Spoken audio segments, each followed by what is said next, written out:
है दिल्ली दौरे पर मंगोलिया के राष्ट्रपति खुरेलसुख-उखना ने स्वामीनारायण अक्षरधाम मंदिर के दर्शन किए। उन्होंने भगवान नीलकंठ वर्णी का अभिषेक किया और दोनों देशों के लोगों के कल्याण के लिए प्रार्थना भी की। उनके साथ मंगोलिया के विदेश मंत्री बत्सेत्सेग पटमुंख ने भी दर्शन किया, पूजन किया।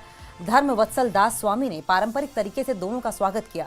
राष्ट्रपति खुरेलसुख-उखना ने भारत मंगोलिया संबंधों को हूण साम्राज्य जितना पुराना बताया और भारतीय संस्कृति की उन्होंने प्रशंसा भी की।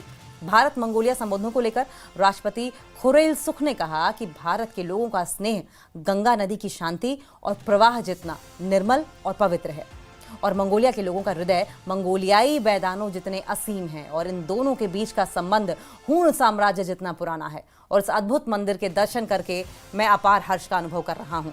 उन्होंने कहा कि उनकी ये यात्रा भारत और मंगोलिया की आस्था के साथ साथ संस्कृति की उस साझी विरासत को रेखांकित करती है जो इन दोनों देशों को आध्यात्मिकता, समरसता और सार्वभौमिक मूल्यों के आदर के सूत्र में जोड़ती है।